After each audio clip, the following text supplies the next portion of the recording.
मन मन एक ऐसा शब्द है जिसको सभी ने सुना है और हम अपनी रोज़मर्रा की ज़िंदगी में कई बार इस शब्द का उपयोग करते हैं। मनुष्य का शरीर इस मन के द्वारा ही सुख दुख की अनुभूति करता है। मन एक तरीके से बोला जाए तो हमारी ज्ञानेंद्रियों द्वारा संचालित होता है।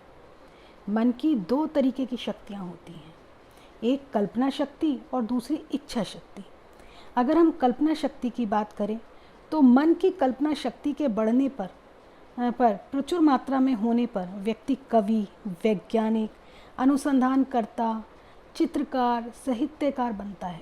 अपनी कल्पना शक्ति के विकास से लोगों को अच्छी कविताएं, अच्छा साहित्य, अच्छे चित्र देता है। वैज्ञानिक नई नई खोजों का अनुभव करते हैं, ते मनुष्य को सुखी और संपन्न बनाते हैं। तथा जो व्यक्ति कथा लिखते हैं वह मनोरंजन कर व्यक्ति के जीवन में खुशियाँ और बहार ले आते हैं। जब व्यक्ति की इच्छा शक्ति का विकास होता है तो इस मन से व्यक्ति प्रत्येक कार्य को करने में सक्षम हो जाता है। वो जो चाहे वह प्राप्त कर सकता है क्योंकि वह अपनी इच्छा शक्ति को अपने बस में कर लेता है। स्वस्थ रहना चाहे तो स्वस्थ रह सकता है और औरों को भी स्वस्थ रख सकता है। चाहे तो परमात्मा का अनुभव भी कर सकता है। आध्यात्मिक उन्नति के लिए आवश्यक है कि व्यक्ति अपने मन को वश में कर ले। इसी पर कुछ पंक्तियाँ किसी कविता में मैंने सुनी थी, वो भी मैं आपके सामने प्रस्तुत कर रही हूँ। मन है शरीर के रथ का सारथी, मन है शरीर के रथ का सारथी, मन को चाहे जिधर ले जाए, मन है शरीर के रथ का सारथी। इंद्रियां हैं इस रथ के घोड़े, घोड़ों को ज्ञान की ओर भगाएं। मन है शरीर के रथ का सारथी, मन को चाहे जिधर ले जाएं, मन है शरीर के रथ का सारथी। आत्मा और शरीर के मध्य, आत्मा और शरीर के मध्य में मन अपने ये खेल दिखाए। मन को वश में कर ले जो व्यक्ति, मन को वश में कर ले जो व्यक्ति, वो ही तो योगी राज कहलाए। मन है शरीर के रथ का सारथी, मन को चाहे जिधर ले जाएं। मन को अगर हम वश में कर लेते हैं तो जीवन के किसी भी दुख से हम विचलित नहीं हो सकते और जो हम चाहना चाहें, जिस चीज़ में हम सफलता पाना चाहें, उसमें आसानी से सफलता पा सकते हैं। मन के विषय में प्रायः व्यक्ति ऐसा कहते हैं कि मेरा मन तो रुकता ही नहीं है, मन में खूब विचार आते हैं, जितना मैं इन्हें रोकने का प्रयत्न करता हूँ उतने ही अधिक विचार आते हैं इत्यादि। किंतु ये सब मान्यताएं मिथ्या हैं। वास्तविकता तो यह है कि मन जड़ प्रकृति से बनी हुई एक जड़ वस्तु है, यह चेतन नहीं है। इसलिए इस मन में अपने आप कोई विचार नहीं आता और ना यह स्वयं किसी विचार को उठाता है। इस जड़ मन को चलाने वाला चेतन जीवात्मा है। जब जीवात्मा अपनी इच्छा से किसी अच्छे या बुरे विचार को मन में उठाना चाहती है तो वह उस विषय संबंधित विचार मन में उत्पन्न करती है। जैसे कि हम लोग कई बार कहते हैं कि अरे आज मैंने सपने में देखा कि मैं जो हूँ किसी पहाड़ पे चढ़ रहा हूँ, मैंने सपने में देखा कि मैं एक बहुत विद्वान बन गया हूँ, मैंने कई जगह इनाम जीते हैं। तो यह सब क्या होता है? ये हमारी कल्पना शक्ति है, जो हम सोचते हैं, जो हम दिन भर अनुभव करते हैं, जो हम सोचना चाहते हैं कि हम ऐसा कर ले, वही सब जो है हमें सपने के रूप में दिखाई देता है। इसको हम इस तरीके से भी एग्जाम्पल के तौर पे समझ सकते हैं कि जैसे कि एक टेप, जब टेप में अनेक प्रकार की ध्वनियों का संग्रह होता है, ऐसे ही मन में भी अनेक प्रकार के विचार संस्कारों के रूप में संग्रहित रहते हैं।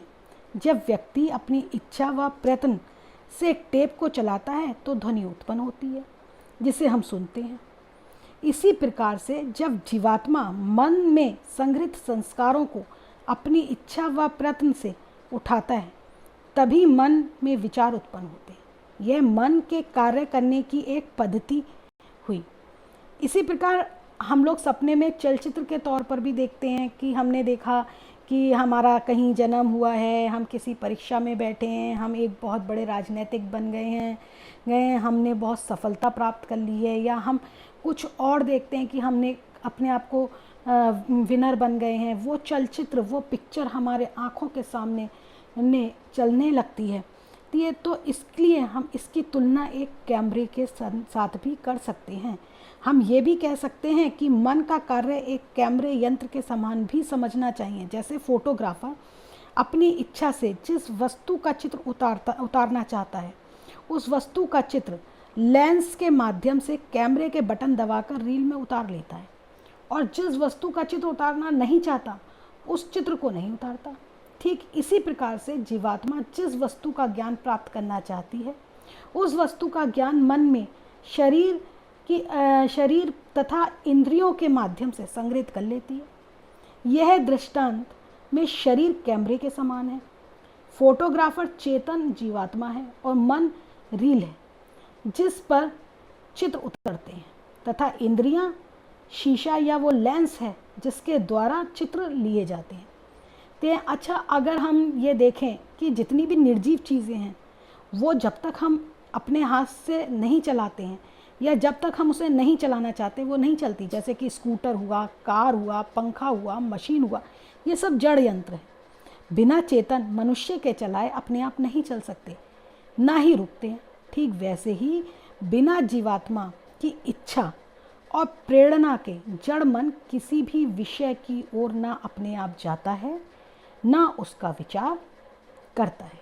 ये बहुत ही साफ व्याख्यान हम कर सकते हैं, बहुत ही साफ। मेरे ख्याल से मेरे शब्दों से, मेरे उदाहरणों से आप लोगों को समझ में आ गया होगा। अब कई बार क्या होता है कि जब हम लोग अज्ञान होते हैं, हम लोगों को किसी चीज़ का ज्ञान नहीं होता है, तो हम बार बार, आपको बताया मैंने जैसे कि हम अपने आप कहने लगते हैं कि भाई मन तो हमारा रुकता ही नहीं है, मेरा मन तो हर वक्त भटकता रहता है, मैं किसी चीज़ पे केंद्रित करना चाहूँ तो मेरा मन केंद्रित नहीं होता। ये सिर्फ हमारी अज्ञानता के कारण है। अगर हम इसे समझना चाहें तो कुछ इस तरीके से समझ सकते हैं। अज्ञानता के कारण ही चेतन जीवात्मा स्वयं को मन का चालक ना मानकर मन को ही विषय का उठाने वाला, मतलब उनका विचार करने वाला मान लेता है। जब जीवात्मा को अपनी चेतना, अपने कर्तापन का तथा मन की जड़ता और साधनपन का ज्ञान हो जाता है, तब वह मन को अपने अधिकार में रखकर इसे अपनी इच्छा के अनुसार चला सकता है, यानी अपने मन पर नियंत्रण पा सकता है।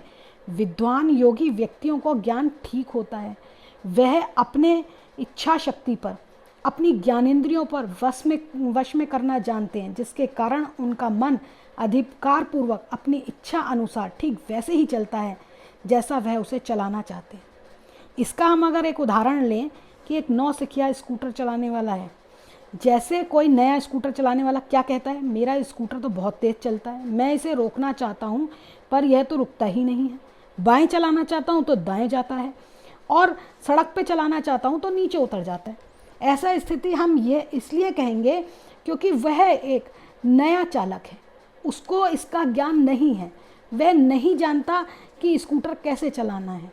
न इस अभ्यास ना होने की वजह से उसके साथ ये सारी कठिनाइयाँ आती हैं। वैसे ही, ठीक ऐसे ही मन के विषय में भी समझना चाहिए कि वो तो जड़ है। हमें अगर ज्ञान नहीं होता, हम अज्ञानी होते हैं, तो हम ये कहने लगते हैं कि मन हमारा हमको इधर ले जा रहा है, या मन हमारा हमको स्थिर नहीं रहने देता है। लेकिन अगर हम विद्वान हो जाएं, हमें इस बात की समझ आ जाए कि हम अपनी ज्ञानेंद्रियों को, अपनी इच्छा शक्तियों को किस तरह से कंट्रोल कर सकते हैं, किस तरीके से उस पर नियंत्रण कर सकते हैं, तो हम जीवन में हर चीज़ में सफलता पा सकते हैं। कोई भी दुख, कोई भी परेशानी हमें विचलित नहीं कर सकती, क्योंकि हमारा ध्यान हम केंद्रित कर सकते हैं। अब ऐसे लोग जो ध्यान लगाते हैं सुबह, या किसी एक चीज़ को केंद्र बिंदु मानकर उस पर ध्यान लगाने की कोशिश करते हैं, तो वह अपने ज्ञानेंद्रियों को, अपनी इच्छा शक्ति को नियंत्रण करने की कोशिश करते हैं। ऐसी बहुत सी संस्थाएं हैं जो ध्यान लगवाने का काम करती हैं, जो किसी ज्योति को देखकर, किसी शब्द का उच्चारण कर कर ध्यान केंद्रित करने की प्रक्रिया सिखाती हैं।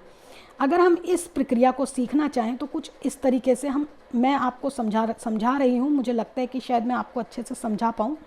योगाभ्यासी को चाहिए कि उपासना काल के समय आसन पर बैठकर मन को निश्चय करे कि मेरा मन एक जड़ है, इसको चलाने वाला मैं चेतन, मैं जीवात्मा हूँ। मेरी इच्छा तथा प्रयत्न के बिना यह जड़ मन किसी भी विषय को नहीं उठाता। इस समय मैं इसे अपने अधिकार में रखकर ईश्वर के चिंतन में ही लगूंगा, अन्य सांसारिक विषयों में नहीं लगूंगा। ऐसा निश्चय करने से मन पर नियंत्रण करने में बहुत सहायता मिलती है। परंतु ऐसा संकल्प करने के पश्चात भी ध्यान के समय योगाभ्यासी असावधानी या अज्ञानता के कारण अन्य विषयों की ओर मन लगा लेता है, लेकिन जैसे ही वो किसी और जगह उसका ध्यान भटके, उसे चाहिए कि वह तुरंत वहाँ से अपना ध्यान हटाकर फिर से ईश्वर में लगा दे। प्रारंभिक काल में योगाभ्यासी के लिए यह प्रयत्न करना थोड़ा कठिन होगा, थोड़ा जटिल होगा, उसे ये प्रक्रिया बार बार करनी होगी। परंतु कालांतर में जब मन विषयक ज्ञान तथा अभ्यास अच्छा हो जाता है तो व्यक्ति के मन के ऊपर उसका पूर्ण नियंत्रण हो जाता है और वह जिस विषय से मन को हटाना चाहे सरलता से हटा सकता है, जिस विषय पे लगाना चाहे लगा सकता है। उसको बार बार अपने आप को रोकने की आवश्यकता नहीं पड़ती। वह अपनी ज्ञानेंद्रियों पर, अपनी इच्छा शक्ति पर पूर्ण तरह नियंत्रण पा लेता है और ऐसे एकाग्र व्यक्ति जो हैं वह सफलता की हर ऊंचाई को आसानी से प्राप्त कर सकते हैं। अगर वह विद्यार्थी हैं तो उनका मन एकाग्र होने से वह पढ़ाई में अच्छा ध्यान लगा सकते हैं और जिस ऊंचाई को वो पाना चाहते हैं उस ऊंचाई को आसानी से पा सकते हैं। कोई भी कठिनाई जीवन में, कोई भी तकलीफ, कोई भी परेशानी उन्हें कभी विचलित नहीं करेंगे, क्योंकि वो अपनी इच्छाओं पे पूरी तरह नियंत्रण पा चुके हैं। यही मन को नियंत्रण करने का एक सरल उपाय मेरे द्वारा सोचा गया एक सरल उपाय है, ये भी कह सकती हूँ मैं। अगर आप लोगों को मेरा यह आर्टिकल पसंद आया हो तो कृपया मेरे चैनल को सब्सक्राइब और लाइक करना ना भूलिएगा, क्योंकि आपका सहयोग अमूल्य है, जिससे मैं आगे भी आने वाले समय में आपको अच्छे आर्टिकल, अच्छी ज्ञानवर्धक बातें और प्रवचन भी सुना सकूं। तो प्लीज़